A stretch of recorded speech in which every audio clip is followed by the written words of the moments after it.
Good evening, everyone. We're going to go ahead and get started with tonight's meeting. So I'll call this meeting to order. I ask that you join me in starting the meeting with a moment of silence, and then we will go to a Pledge of Allegiance.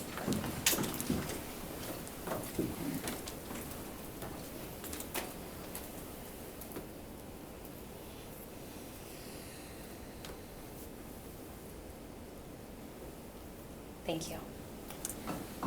I pledge allegiance to the flag of the United States of America and to the republic for which it stands, one nation, under God, indivisible, with liberty and justice for all. Thank you. Next will be roll call.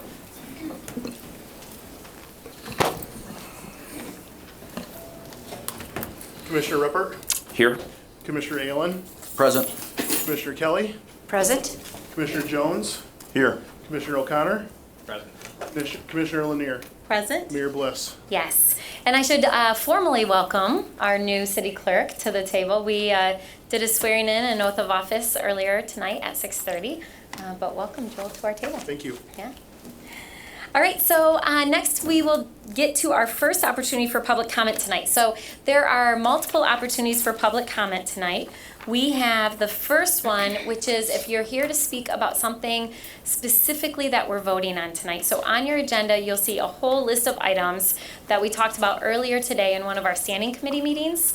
If you're here to speak about one of those meetings, that's the first opportunity for public comment. And then we don't have any scheduled public hearings tonight. And then we'll have at the end of the meeting opportunity for open public comment on anything else. So that's anything that we're not voting on or talking about tonight. So I'll open up the first round of public comment. If you're new to our chambers and you haven't done public comment before, just a couple things. You're welcome to come forward to the podium here. There is a microphone. You'll have up to 3 minutes to give your comments. We ask that you share your name, the city that you live in, and then specifically state what item on the agenda that you're speaking about. So I'll go ahead and open up that opportunity for public comment on agenda items.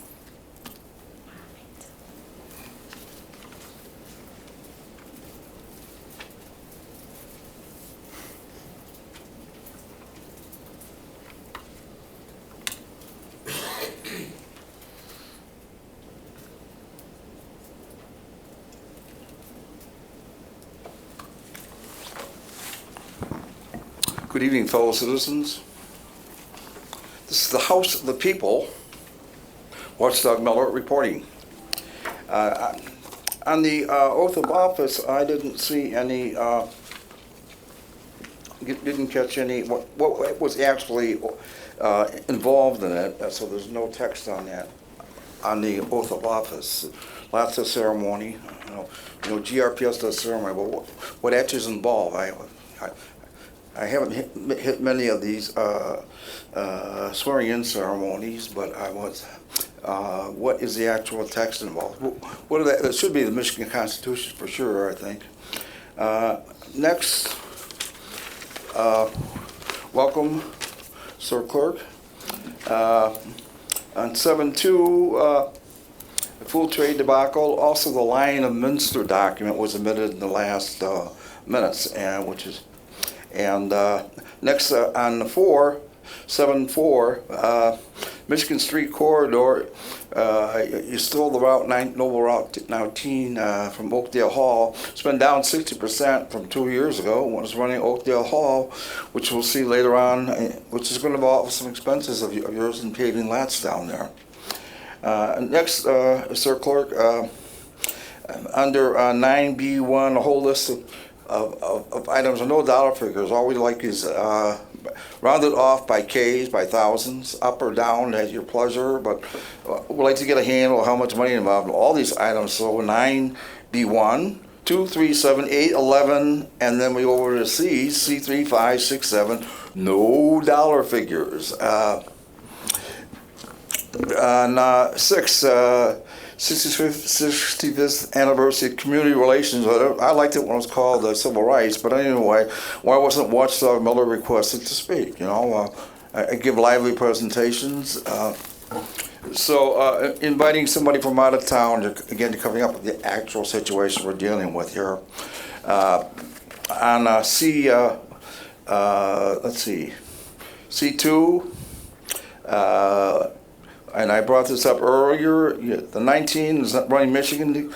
It's down, ridership down 60% from 2 years ago when it ran Oakdale and Hall. This is involving expenditures now. You're going to spend money, blow money to blacktop with steaming asphalt an area of Madison Square, apparently 4 lots. You're going to pay Link. I consider this a bribe to Link. Link never says boo about the actual situation down there. What's going through there? Well, the Noble 19 was stolen off Oakdale Hall. The other route going through there is the 3 Madison, which I go back more than 7 years riding on my own. 3 Madison now runs no farther north than Cherry. Why not just bring these bus routes back downtown? Thank you, Mr. Miller. And Mr. Miller, if you're interested in the language of the oath, I have it here if you want to see it. Okay. Okay. So I'll Okay. just get it from us. Yeah, The city here. clerk and back or something? For the clerk, yep, you can have that copy.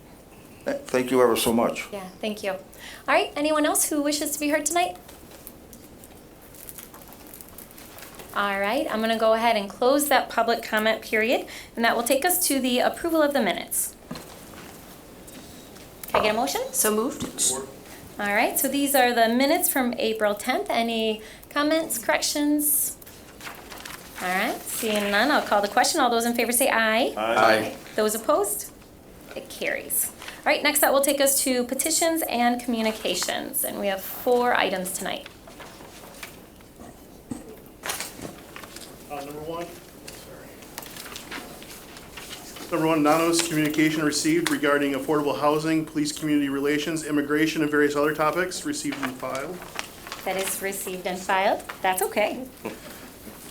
Communication received from Watchdog Miller entitled Full Trade Debacle. Those are in quotes.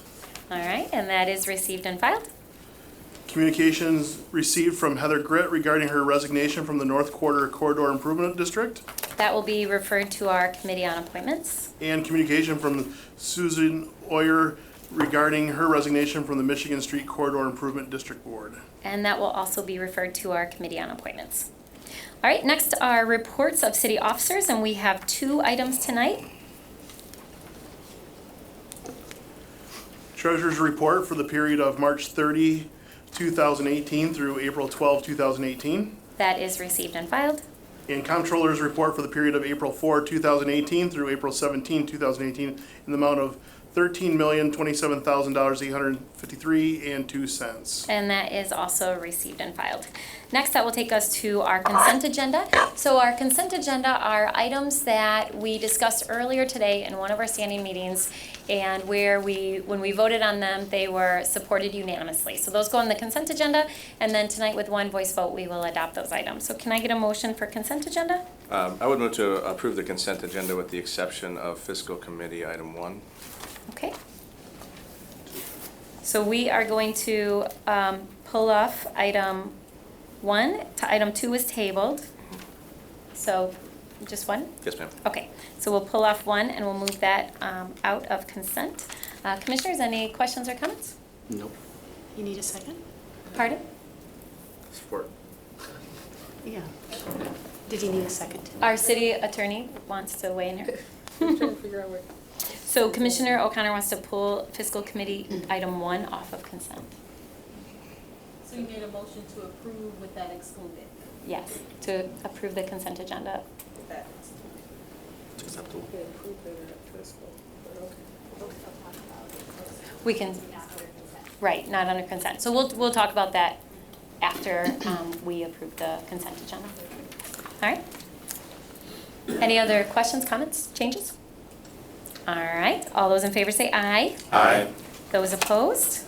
It carries. All right, so that will take us to fiscal committee item number 1, resolution approving a contract with ELUCD to measure community sentiments in regards to the police department.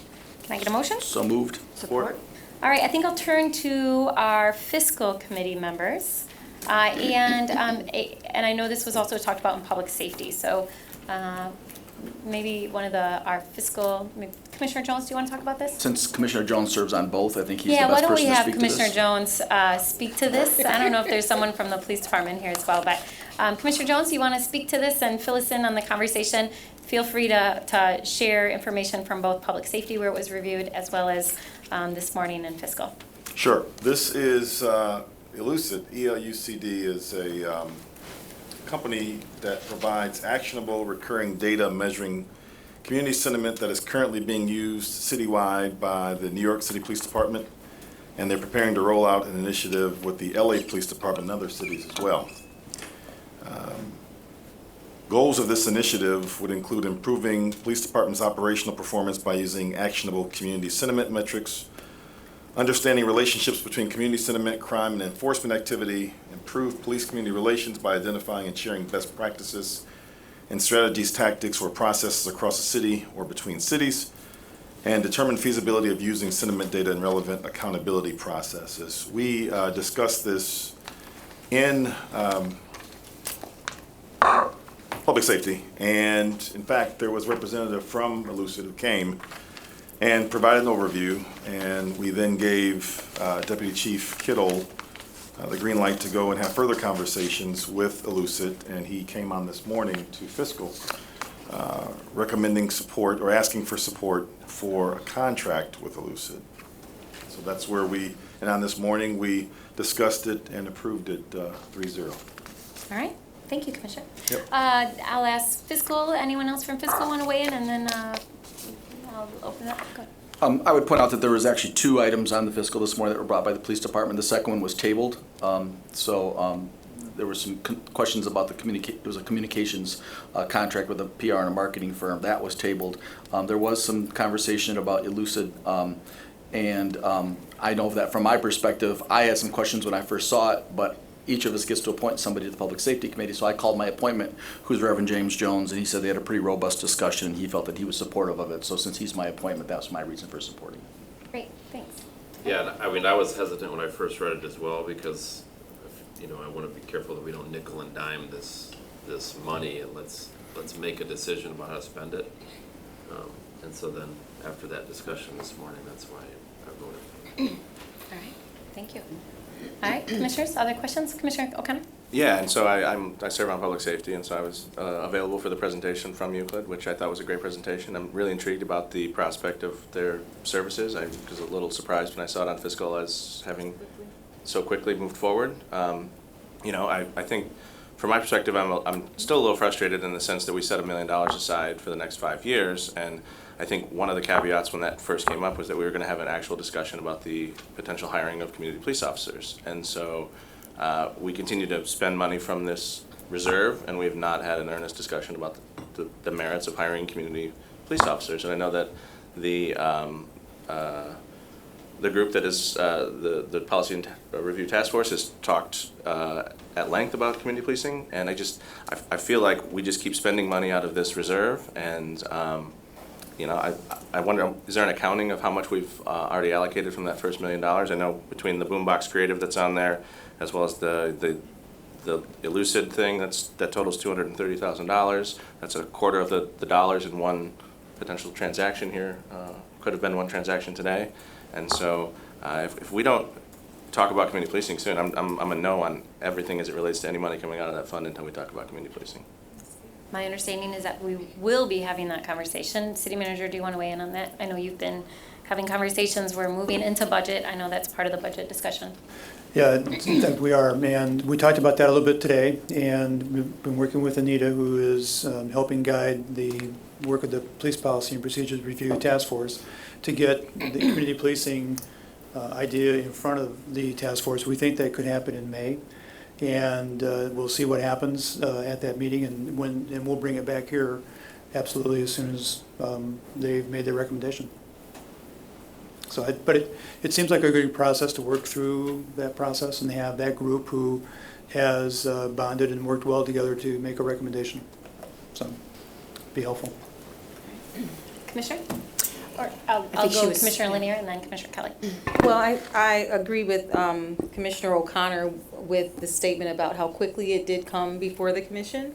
I didn't necessarily have any issue with Elucid, what they presented, but one of the questions that I had, and I'm not sure if it was outlined in the memo or not, but they were going to check to see if how does this relate to the privacy policy, and I don't know that we heard back through public safety, but they were going to check on that. And did that get presented at all? Did they answer that question at all this morning? I don't think it was in the memo. I will, if I can chime in here. I think what gave us, what helped in terms of making a decision on it was the support of the department, of Deputy Chief Kittle, and what I would assume is also Chief Rahinsky. So Yeah, they I'm both guessing that present- yeah, perhaps it they're passed the separate. muster, but I'm not sure. And what about the union, the police department unions? Any perspective from them? I've not heard anything. I don't know Okay. if either of them have, if the chief has or not, I don't know. Okay. Yeah, that was the only outstanding question I had, so when it came forward, I was thinking that was rather quickly, but figured that they'd answer that question during today's meeting. I don't have the information in front of me. I read the packet when it was presented at Public Safety, and if I remember from what I read, I don't believe that they capture personal information. It's all aggregate. Isn't that right? But it's drilled down per neighborhood? Yep. Yeah. Is my memory right? Oh, yeah. Okay, Commissioner Kelly. And then Commissioner Allen. Yeah, well, not in fiscal, but I do appreciate getting caught up to speed on how you voted in the public safety conversation. But I will say kudos to the police department, because I know that we're waiting to hear from our task force, and my understanding is that they're in process. They're not finished with that work. And as far as the community policing, I think we're still hearing from the community that we want that better defined, what that means. So I'm hoping to, in fact, I want to say this to you as well, Eric, as our interim city manager, that's one of the things that we're hearing is, what does it really look like? So I hope that that conversation is a robust conversation around that task force table, so that we can assure the public, or even vet it with the public if need be, so that we really have a clear understanding. But one of the things that, so that has implications for Commissioner O'Connor's concerns about hiring. But my understanding when we set this money aside too was that it was for looking for outcomes that may take a different tact other than hiring police officers, including things like, well, certainly building community police relations. And if this is one of those tools, then I think I applaud the police department and the public safety group for looking at new tools. We don't want to repeat the past, we want to change and look at the future. We've got a good department, and I think that they are eager to resolve these issues and bring us back to a different norm than we've had and seen around the country. So I'm just excited that there are more tools that are being looked at in the toolbox to get to the outcomes that we all desire. Yeah, well said. Commissioner Allen, Very- final comment, then I'll call the question. Yeah, very quickly, Commissioner Lanier, Deputy Chief Kittle did not speak to an outstanding issue related to confidentiality or that policy. He did, however, mention that there was one left outstanding issue, so the fact that he mentioned that, maybe in my mind, I'm guessing here that they've resolved that. He did say there was one outstanding issue that they're still trying to resolve, because they want the data not just at a sector level, but at a precinct level. Yeah. So that, a beat level, a beat level, so that when officers are, if they're in East 5, they know what the public perception in East 5 is of the police department, which will better inform our officers as they're engaging with the community. Sure. Oh, that's smart. Okay, I'm gonna go ahead and call the question. Final comment? Yeah, and again, I respect the idea that we're waiting for some of this stuff to be vetted, and that we're looking for different outcomes, but was this vetted through the Policy and Procedure Task Force too? It wasn't. So to spend money without having things vetted, if that's the process we're gonna agree to, then we should agree to that process. And, you know, whether or not community policing is the outcome, more community police officers, which I think it should be the outcome, then we're just spending money knowing that it's, you know, again, it has a 5-year horizon on having this money set aside, and so that could buy community police officers for the next 5 years. And to start nickel and diming this away, and it just reduces the potential outcome of hiring more people. Well, I appreciate those comments, and I want to be clear. I think all of us around this table are really committed to looking at that.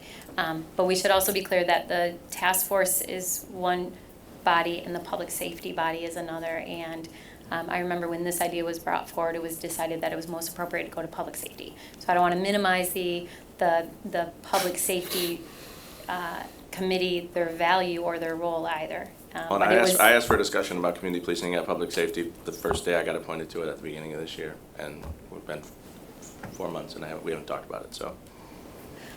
If I remember right, though, I believe that the conversation was that that would be a part of the conversation with the task force, with the members from the 21st century team. Right, correct? So again, there are lots of issues that come up, and there are different committees that sometimes they may be sent to for further vetting, so I'm gonna call the question. All those in favor say aye. Aye. Those opposed? Aye. Nay. Nay, sorry. Okay, so 2 nays, 5 I'm naying. nay. Raise your hand if you're a yes. Raise your hand if you're a no. Okay, thank you. It passes. All right, next that will take us to ordinances to be adopted, and we have 3 ordinances tonight. We have the first ordinance, which is an ordinance amending Section 1 of the Budget Ordinance 2017-36 for fiscal year 2018. Can I get a motion? So moved. Support. All right, Commissioner Allen, you want to tell us about this? Yeah, we had 4 items this morning on our fiscal committee for budget amendments. 2 of them are of significant note. Number 1 is to recognize a $134,000 grant from the Michigan Department of State Police for a comprehensive pedestrian safety program. And I mention this because, once again, in the last several months, we've seen multiple fatalities for people, pedestrians and cars. And so the more we could do to help offset that, the better, educating both drivers and pedestrians. So encouraged with that grant. And the second is equally as impressive to me is the receipt. The City of Grand Rapids received the Bloomberg Philanthropies Mayor's Challenge Grant. So the initial award is $100,000, and I think it bears reading what this grant was for. We're given a $100,000 grant to apply for a $1 million grant, or possibly the top grant, which would be $5 million. And this was a worldwide, not just nationwide, Right. event. And so we were one of, I believe, 35 35. cities that was chosen. So it's a competition that encourages city leaders to uncover bold, innovative ideas that confront the toughest challenges communities face. The City of Grand Rapids submission included a model to share the results of community voices through a publicly accessible dashboard, empowering city leaders with localized actionable data on hotspots of inequity. So it's a way to measure inequity as reported by citizens. And it was noted specifically from the Bloomberg Philanthropies that we were the only application out of all the applications received and awarded that had equity as an issue.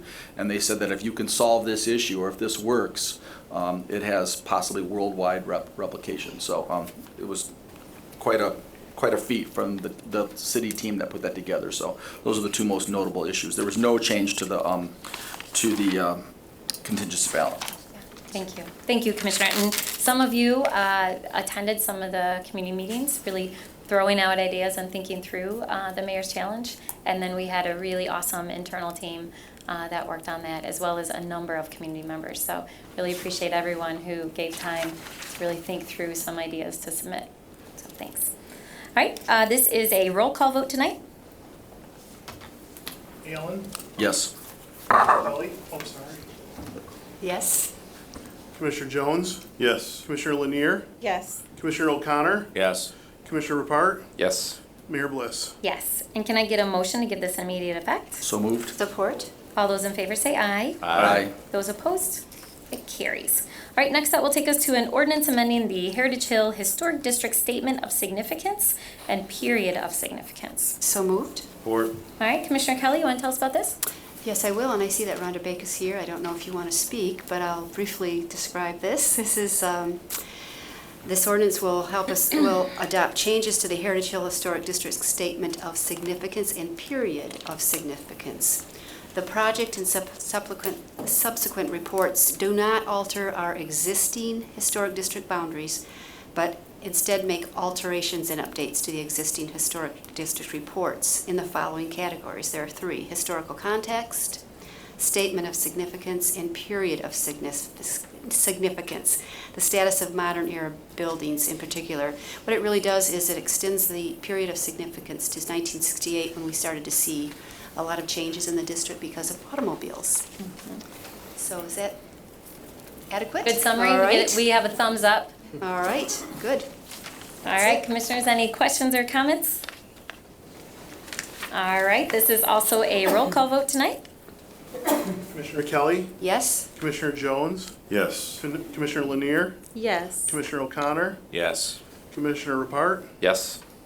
Commissioner Allen, Yes. and Mayor Bliss. Yes. All right, next that will take us to our third ordinance, and this is an ordinance rezoning 427, 449, and 475 Market Avenue Southwest to TNCC. Can I get a motion? Moved. Support? All right, Commissioner Repart, you want to tell us about this? Yeah, so this is 3 parcels just south of Wealthy Street on Market, and it also includes the city's parking lot to be kind of extending it in that center city designation, which meets the goals of GR Forward and the master plan to activate the riverfront with mixed-use commercial spaces. And it was unanimously approved by the Planning Commission with no public comment in opposition. All right, Commissioners, any questions? All right, glad to see this. This is a roll call vote tonight. Commissioner Repart, Yes. Commissioner Jones, Yes. Commissioner Lanier, Yes. Commissioner O'Connor, Yes. Commissioner Allen, Yes. Commissioner Kelly, Yes. Mayor Bliss. Yes. All right, next that will take us to City Commission resolutions, and we have one resolution before us tonight. This is a City Commission resolution approving polling location changes. Yes, so we have 3 existing election precincts that have opted not to renew their contract to serve as a polling location. So we have identified 3 new locations. The precincts in question are precinct 8, 13, and 42. And those are in wards 1 and 2. We have identified some new locations who have agreed to serve. They meet all of the state requirements and they have been approved by the Election Commission. So if you have any questions, I'd be happy to answer them. So can I ask for a motion? I move to approve the suggested resolution approving polling location changes. Support. All right. We'll make sure that these are publicized well. We have 2 in Ward 1 and 1 in Ward 2. Correct, and ID cards will be identified to every voter that is affected by this change, so they'll get direct contact. Oh, that's great. Great, thank you. All right, Commissioners, any questions? All right, all those in favor say aye. Aye. Those opposed? It carries. All right, that will take us to, we don't have any public hearings tonight, so that'll quickly take us to public comments. So if you're here tonight to speak on any item whatsoever, anything that's on your heart or mind, you are welcome to come forward. We ask that you come up to the podium. Again, same rules apply. We ask that you share your name and the city that you live in, and we'll give you up to 3 minutes to speak. So you are welcome to come forward if you're here to speak on any other issue. Welcome, Mr. Townsend. My name Townsend, Johnny Townsend. I live at 10 Delaware Southeast. I put some papers up there before you. I would like for you to take a look at it. And I would like to say that me and a couple of ladies, about 4 ladies, had to resolve this problem ourselves, because I came down here and it was probably a little over a month ago, or close to a month ago, and my voice I was so shaken by what was going on at the place that I was going to, because they had sent a lady. They didn't send a lady home that died. They told the lady to go back there and go to bed. She had double pneumonia, and if she'd have went back there and went to bed, she would have been dead. They told me to just go to sleep, take an aspirin and go to sleep, and my blood pressure was 244 over 138. And I talked to her. I think I asked you, who should I talk to? Who was my commissioner? And you said, Mr. Rampart.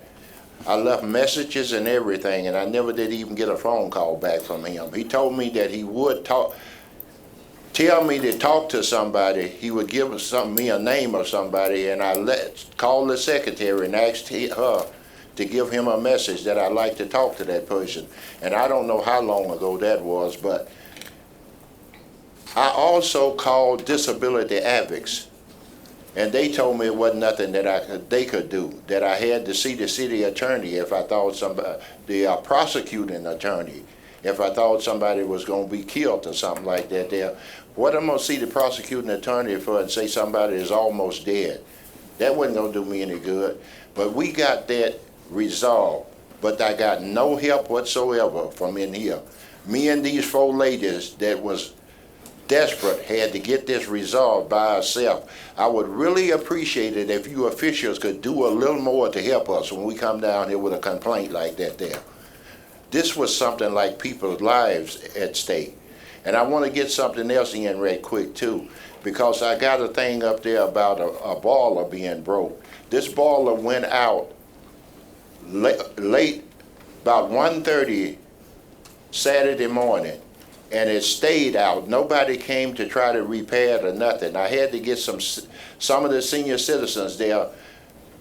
They agreed to come down here with pots and pans, what we had to heat up water to take a bath with. But they did say that they would do something Wednesday, and if they don't do anything by Wednesday, we will be down here with pots and pans. Because there is no reason that they should let something like that stay out that long with over 70 or 80 senior citizens living there. Everybody is in their late 60s and in their late 80s. So I just would like for somebody to do something when we come down here with a complaint and not let the citizens do it themselves. Thank you. Thank you, Mr. Townsend. All right, others who wish to be heard?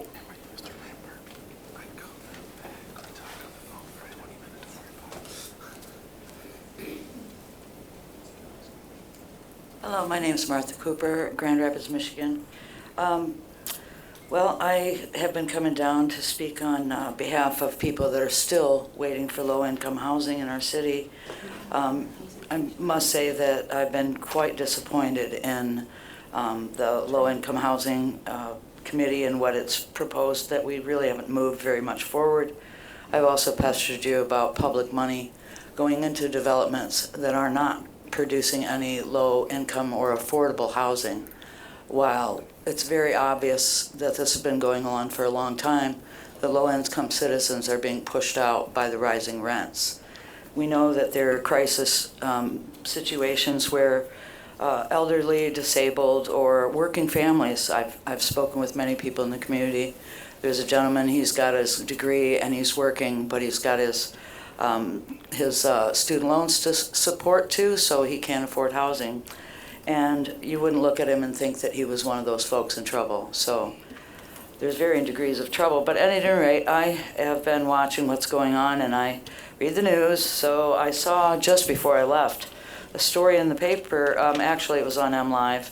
Studio Park Development receives $5.5 million in state loan support. I read this. I'm just going to kind of scan over it. This is also the development, I believe, that you've approved a $29 million brownfield development credit to have them redevelop a parking lot. So I still think that's a lot of money to reclaim land that was only just ever a parking lot.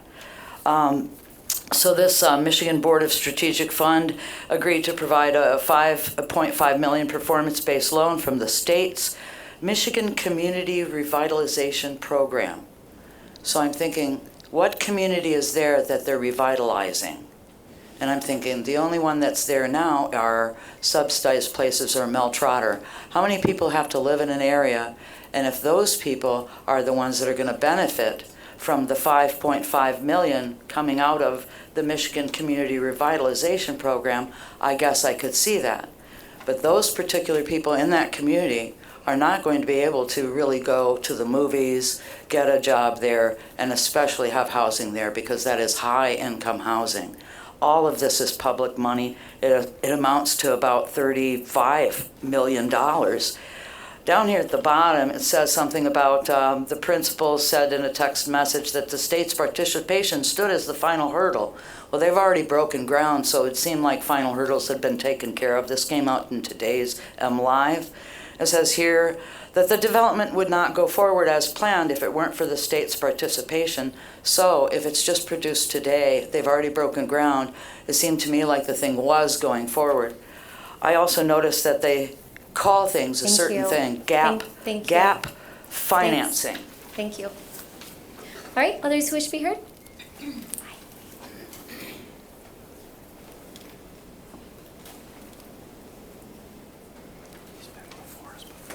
Hi, welcome. Carlo Bannon. I live in Grand Rapids Township, but I have a building here on Division. I'm trying to be, not to beat the 3 minutes here if I can help it. Okay? Oh, sir, can you speak more in the microphone? Okay, I try Let's to beat the restart 3 this. minutes. Anyhow, in 1996, I bought a building in a commercial industrial zone C4. In 2016, I had an opportunity to sell it to U-Haul. I was told that the zoning had changed. It is now zone TB-TBA. Because of this change, I lost the sales, and now I have a commercial building that does not belong to the new zoning. When I spoke to the city, they suggested a microbrewery or medical marijuana when I am surrounded by 2 schools. Adding insult to injury, my taxes keep on increasing. My question is, how am I going to be compensated when I purchase a building in good faith, pay taxes in good faith, to only realize that the zoning has taken the value away? So I would like for you to comment, please. How am I going to get compensated? And it's not the 3 minutes, I still got a minute and 59 seconds. I know, to go. I restarted it for you. You know, I will ask our city attorney to follow up. Because at this point, all what I've got is the runaround. Yeah, I'm not sure what your options are, sir, but we'll have Well, I would hope. we'll have that- our city attorney follow up. Okay, I would hope that someone will contact me and let me know what my options are going to be. Because at this particular junction, I feel kind of frustrated. Yeah, I hear your frustration. I'm really sorry about that, but Okay. we'll see what, as I said, I don't know what the options are, Well, but I trust that you guys are going to come up with the right conclusions. Thank you. thank you. See, she's extensive history, so. Hi, welcome. Hi, thank you. It's not anything specific to what you may have talked about tonight, but aside from equality, and I've come to realize recently that I need to speak up more, and I have chosen to take public transit by choice. I have several disabilities, both physical and several learning disabilities, and on almost an everyday basis, I see someone who is nowhere near as mobile as me, having trouble getting to and from a bus stop. You know, little things where you are waiting for a bus and literally I'm so short and at night, the driver will just fly right by me. There's no bus stop, I mean, like, I've had it where I've missed the last bus just because they couldn't see me. There were cars parked, it's dark. I guess I'm curious what it takes to get things such as bus stops at really, high zoned areas where you're getting lots of traffic. So it seems like there are areas in the city that do a really great job of that, and then the rest of the city, it just doesn't seem to be getting any better. And I've spoken with a Rapid many times and disability advocates, and right now I'm able to get rides to and from places because I'm on Medicaid for a serious illness, but I can't even go and try to apply for disability because the bus to go out to the IRS, which I have to because there's no way to contact them via the web or phone, doesn't get me there. And that to me does not seem equal. I mean, if I need to go out there for documents to file federal taxes in order to take those to the next step for disability, my entire sense of agency is gone. And I cannot imagine what it is like for people who have no friends or no help to get out there. So I just wanted to make a point of that and let you know that I really think that the city needs to do a better job and actually put actions to words in terms of meeting ADA requirements and listening to their citizens. Thank you. Thank you. Ma'am, can I ask you to share your name with us again? You've seen me before. I know, our clerk just needs to write it down and make sure it's accurate. Thank you, thank you. All right, others who wish to be heard? Hi there, my name is Dana Kennedy. I'm a graduating senior student at Cornerstone University. I am here today because of the experiences I've had working with youth who are experiencing homelessness or some sort of housing insecurity. I'm just going to read because I hate public speaking, so I hope you don't mind that. Every day, I see dozens of youth who are staying in shelters, sleeping outside, or couch surfing between friends, family, and strangers. They are young and vulnerable and are stuck in unfair situations trying to survive as best they can. There are so many factors that play into why these youth are stuck in homelessness, like being too young to work a well-paying job, not having a permanent address or phone, or not having the legal documents they need, like a valid ID, birth certificate, or security card. Although these are barriers that youth face every day, when asked what one of the largest barriers that stand in the way of getting housing is rental application fees. So many people say things like, why don't you just get a job and apply for an apartment? But they don't realize the obstacles in the way that these people are experiencing homelessness struggle with. If a person were to apply for an apartment a week, they could spend anywhere between $80 to $400 or even more in a month just in application fees. This prevents them from saving up any money for a deposit or first month's rent, and so they are unlikely to get those apartments anyway. The Housing Now Recommendation 10 for the Residential Application Ordinance is meant to limit this barrier and put standards that landlords have to follow in order to make the housing more accessible, especially with the housing crisis going on in Grand Rapids right now. Limiting or eliminating application fees would break down that barrier and make a huge difference for those experiencing housing instability in our community. Every day I meet a new youth or hear the stories or talk to a new youth that I see frequently that has been on the streets for 2 years now, and it breaks my heart. Not just because I know these youth are great people with so much potential for success, but because I know that one simple variable, like not having to find $50 for an application fee, could completely change their lives. Not only does this proposal limit rental application fees, but it requires landlords to provide the qualifications to live there so that people aren't wasting their money applying. And if they are denied, they have to provide the reasoning to the renter so that, if possible, they can work towards fixing or improving what's wrong so they can get the next apartment. This is another huge way to impact the lives of these youth and adults and give them a step forward to obtaining housing and beginning their journey towards a successful life. I encourage each of you to take another look at this recommendation and consider putting it on the agenda for the next meeting. This isn't a long-term goal that takes a lot of planning and time. This is a way that each of you can start changing and improving lives of our citizens right now that will have an immediate positive impact on our community. Ending homelessness is a complicated and lengthy process that requires taking one step at a time, but this is a giant step that could give the momentum that we need to reach our goal. Thank you. Thank you. Thank you. All right.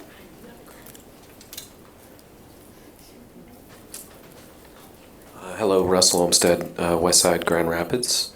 Well, a couple things. First of all, very upset that my polling station is no longer within walking distance now. So thanks a lot. Sorry, Russ. Not intentional.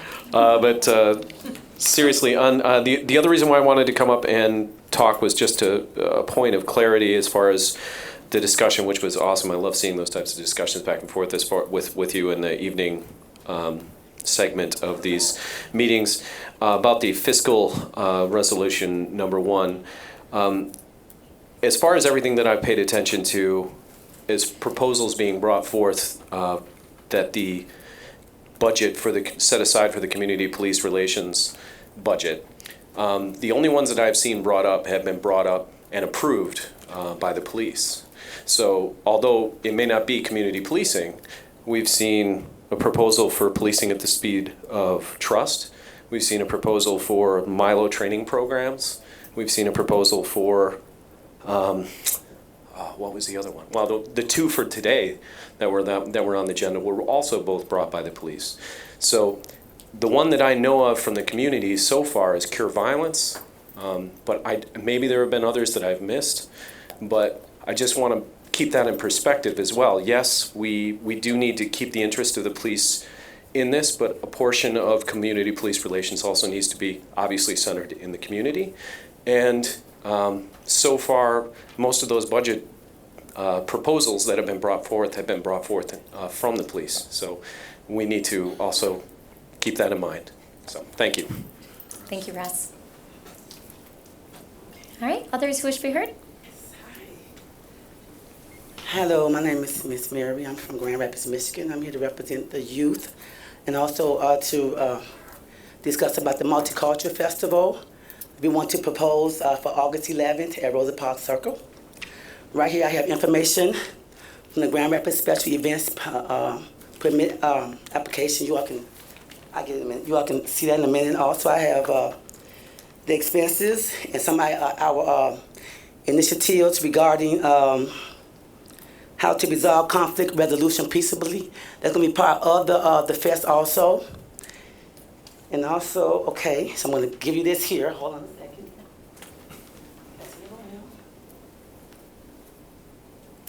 Thank you. Also, I want to say this right now. Thanks to Miss Ruth Kelly. Where you at over there? I can't see you in my glasses. There you go. I want to say to you, at the last meeting I was here, I was really here to get initiatives, ideas from the whole community, because you all represent the community. So I really want to hear, what you think, what we all could do. And when you said, Miss Mary, go over to the Office of Special Events, that was a heavenly moment, okay? Thank you for the information they gave me. It made my work and my job, I saved at least 2 months of, thank you. And I'm going to give you a card, but I want to read this to you, okay? Give me a second here. I'm kind of nervous, so I know I wrote it down somewhere. I said to Miss Ruth Kelly from Miss Mary, and also the Office of Special Events, Miss Pittman and Kaylee, oh my goodness, they're wonderful. So, here we go. I come to realize it's not always the destination that's more important. Sometimes going on the journey is the key. So I don't know how you are going to support us. I'm going to go to the community. I have a meeting with the NAACP next week. So, and also been to the Urban League. I left my information there so we can make an appointment. I did leave my number and name. And with you, John, I also called your secretary. So whenever you can call and leave a message for me, we can meet. But I'm going to meet with the NAACP next week about the initiative for the Multicultural Festival.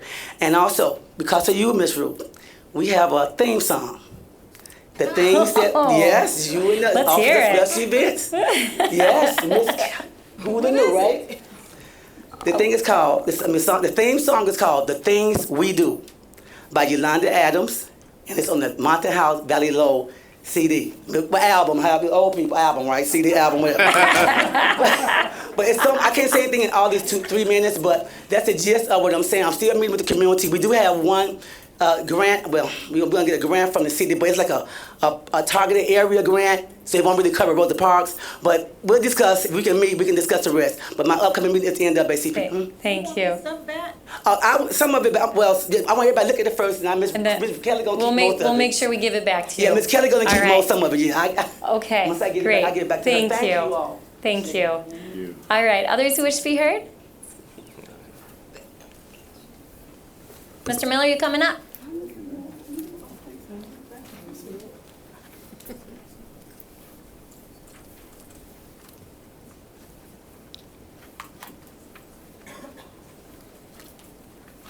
Watchdog Miller back. Going back to the last presentation, first I'd like to say that in terms of bus stops, the Rapid Light to Washington, the Title VI report of November, they've closed hundreds of bus stops. They said they're still maintaining 1,745 or so.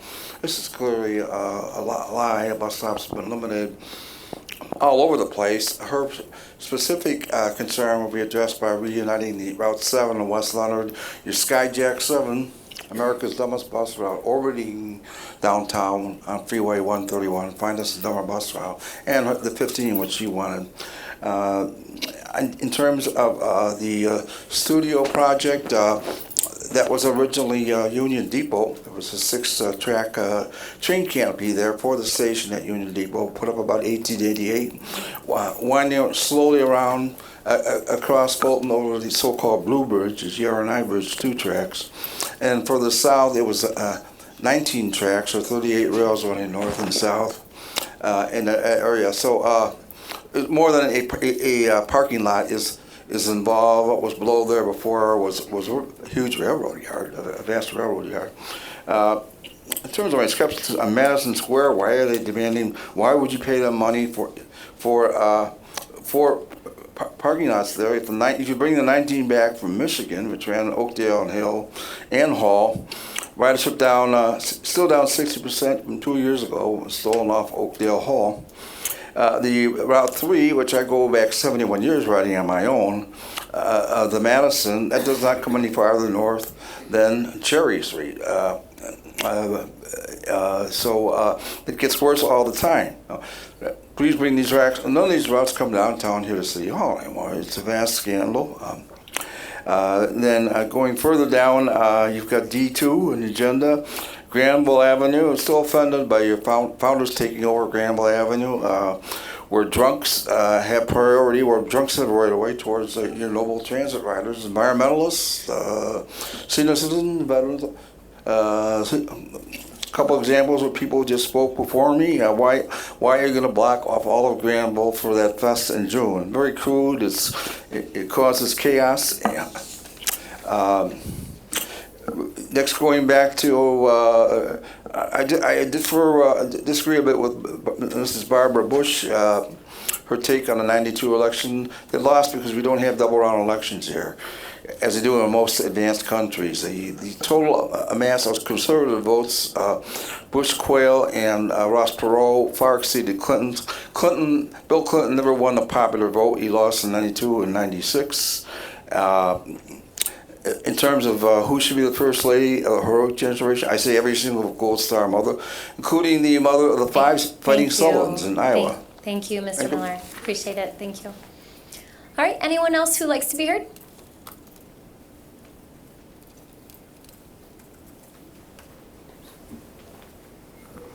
Good evening, Barb Hickety. And I would have been here a lot earlier, but it's funny he's up here talking because the reason is I kept missing one bus, which meant I missed another, which meant I missed another transfer at another spot, and then the buses changed to once an hour in the evening.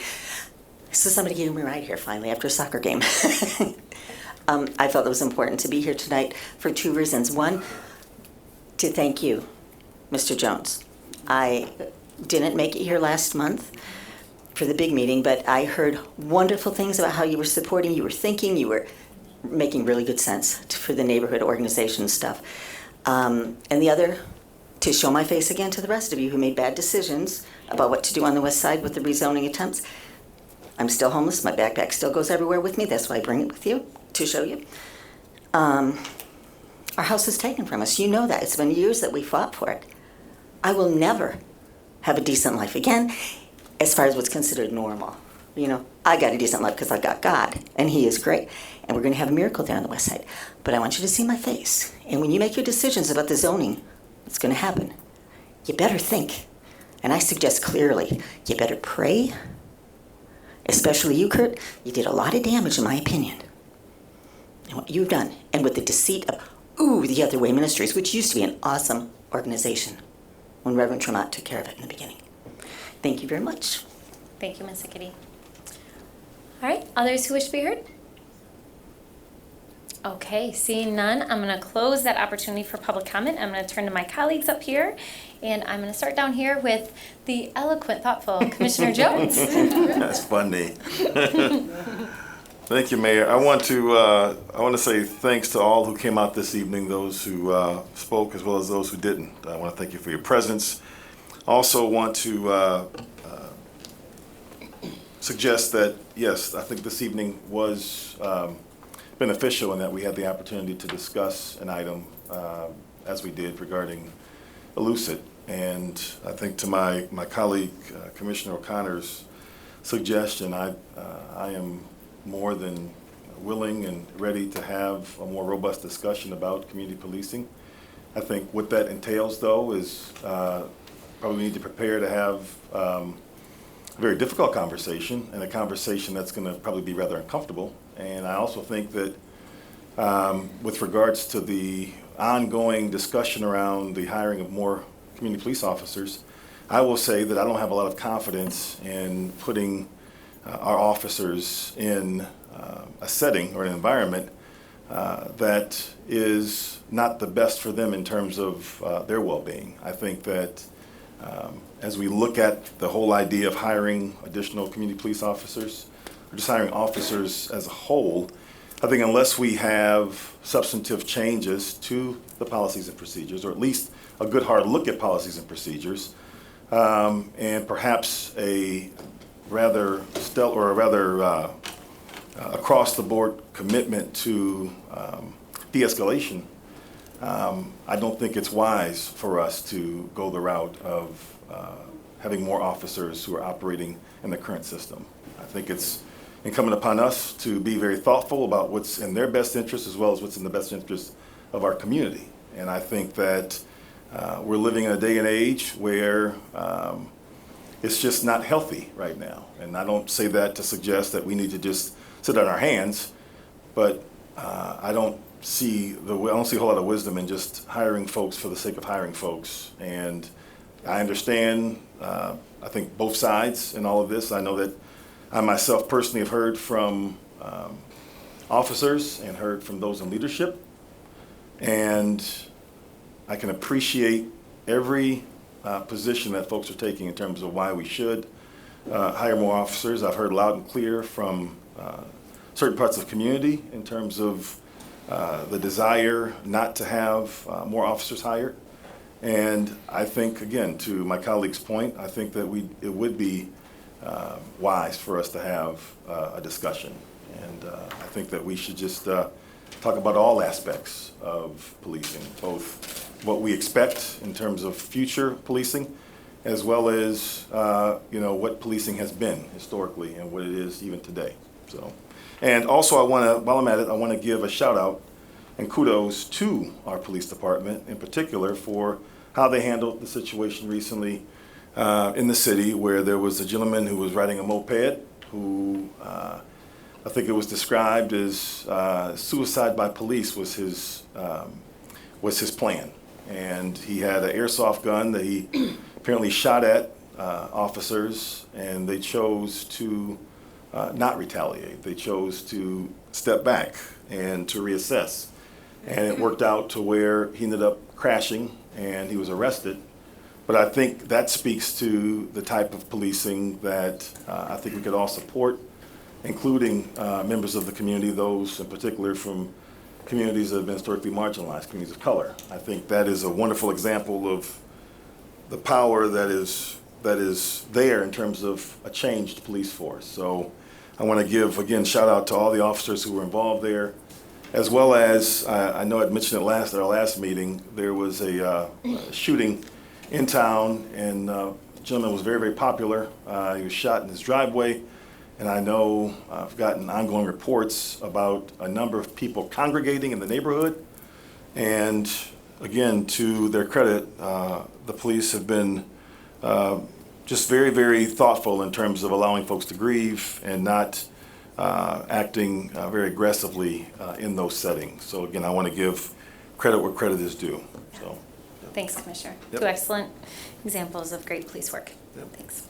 Commissioner O'Connor? Oh, I was waiting for you to introduce me as the abrasive and often of the minority opinion. Never. I would never say that. I appreciate you. You know that.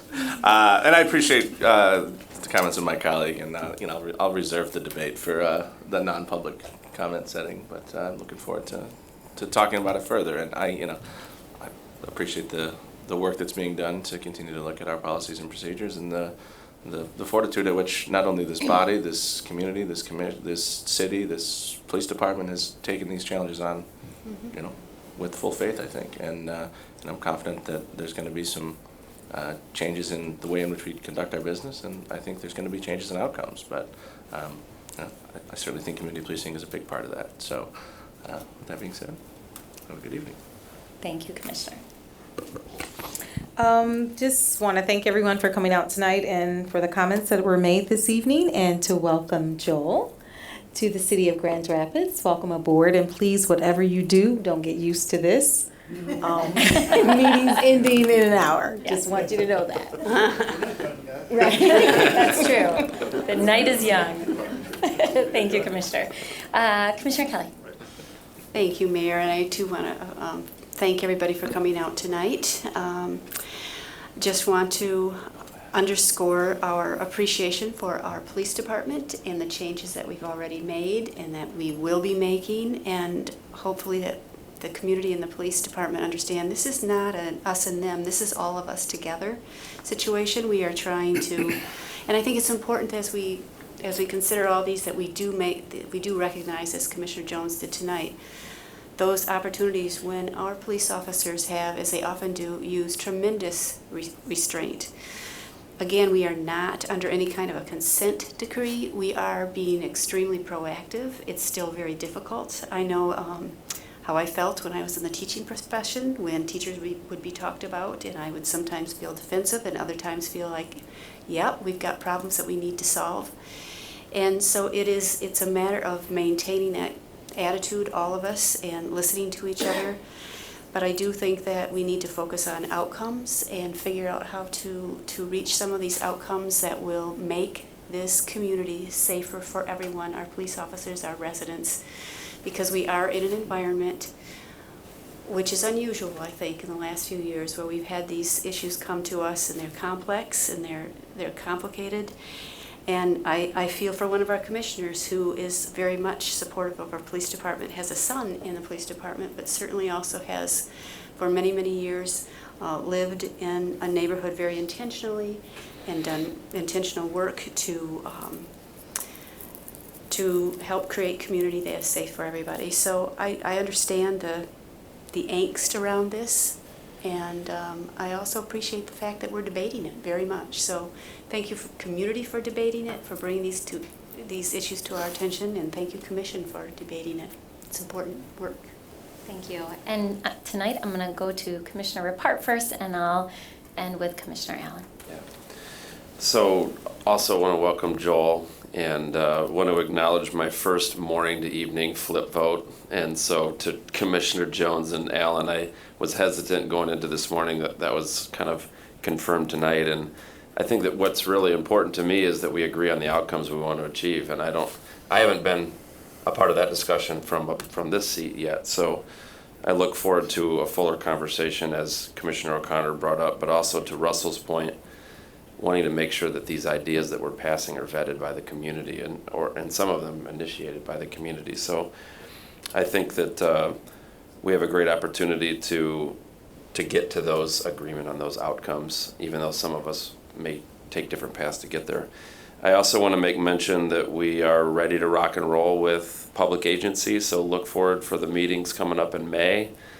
I think that it's going to be unlike anything we've done before in terms of community engagement, and I'm looking forward to the outcomes that those meetings will produce to move those zoning recommendations to a place that we can all be excited about. And Commissioner Allen. I have a statement I want to read. I'll try and get through it as best I can. As I look back on my 25 years of community development work here in Grand Rapids, I do not believe that I've ever shied away from making hard decisions or taking on the task of trying to help find creative solutions to solve major community issues. My attitude and my passion for our city has led me to establishing Lighthouse Communities, which is now LINC, serving 7 years on the Grand Rapids Public Schools Board of Education, establishing the role and the work of the Kent County Land Bank as its first executive director, and now as Third Ward City Commissioner. Recently, the Board of Directors and the Advisory Committee of the Kent County Land Bank completed a new 3-year strategic plan. This plan calls for the Land Bank to intentionally pivot from being transactional to transformational. Over the past 4 months, the Kent County Land Bank has been working feverishly to research ways that the unique tools that land banks have at our disposal can help make a significant difference in several crisis areas facing our region. Specifically, 2 areas that the land bank can make a difference have risen to the top. One is the dire need for more housing inventory, especially affordable housing, and number 2 is the incidence of lead poisoning, particularly in the 49507 area code. Although these are not new issues, the issues have gotten exponentially worse since I've taken office. For example, the average sales price of single-family homes in Grand Rapids, mind you, has risen 34% since I took office in 2016. We talk continuously about the lack of home ownership opportunities and the need for more rental properties in a market that is 98% occupied. A well-documented report this past November detailed the fact that in spite of millions of dollars being spent through the efforts of multiple agencies, lead poisoning in children under the age of 5 living in 49507 has increased by 14% over the past 2 years. It's simply unacceptable. So tonight, I'm happy to announce that the Kent County Land Bank will very soon be making some significant announcement on both fronts. In regard to housing, we'll be introducing a new cutting-edge collaborative that will bring hundreds of new homes to Kent County as well as Ottawa County, with the potential to expand even further. In regard to lead poisoning, the Kent County Land Bank is in the final phases of designing a first-of-its-kind scattered site brownfield TIF project to specifically help families remediate lead out of their homes. Imagine that. The same program that's being used to support large-scale development downtown being used to eradicate lead and asbestos hazards from homes. This is cutting edge. However, it is with great sadness that I also have to announce tonight that in order for the Kent County Land Bank to fully execute on these two innovative endeavors, I feel that I have to step down from my seat as Third Ward City Commissioner. There's no way that I can personally or professionally handle the volume of work being created by these two new programs, as well as effectively serve the residents of the Third Ward of the city. This is not a decision that I've made lightly. I do so after much prayer and discussion with my family, close friends, and my colleagues. I believe that I have to stay focused and place all of my energy on the most urgent need and where I specifically can make the most impact. I plan to stay on until the budget is passed on June 12th, which will be my last meeting. I'm making the announcement tonight in order for the City Commission to determine and carry out a process for choosing my replacement, and so that my replacement can hopefully be in a place in time for the very important city manager interviews and selection. I want you to know that I make this announcement with a very heavy heart because I have loved serving as Third Ward City Commissioner. I am super proud of the work my colleagues and I have been able to accomplish over the past 2.5 years. I feel we've been able to accomplish a lot. Just to name a few things, moving the needle on housing through the establishment of the Affordable Housing Fund and the Housing Now recommendations. Specifically hiring Anita Hitchcock as the new city attorney and seeing the way she's turned that department around. I'm proud of the way that both our police department and our community has been working together to affect positive change. It's not always been pretty or easy, but I believe we'll all be better because of this intentional effort. I have loved working hand in hand with the city department heads and staff. You are all the best of the best. I very much appreciate the voters in the Third Ward voting for me in office. I hope I've been responsive to your needs and issues and have made you proud. And words cannot express my appreciation for my Third Ward partner, Sunita. You know I'm not going anywhere, so I'll always be a phone call away to bounce ideas around and keep up the good fight. While I'll be leaving with a heavy heart, I know that God has prepared a person to step up and continue the race that I started. Thank you and good night.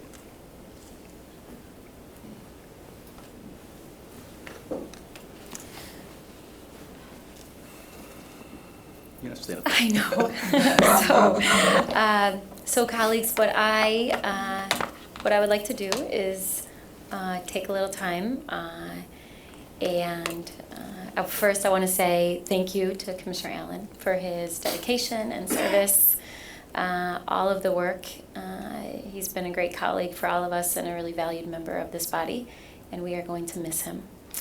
I'm grateful also for your leadership and work at the Land Bank, and I can understand the challenge and the pull.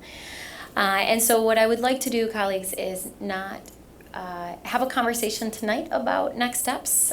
We meet next week for a commission meeting.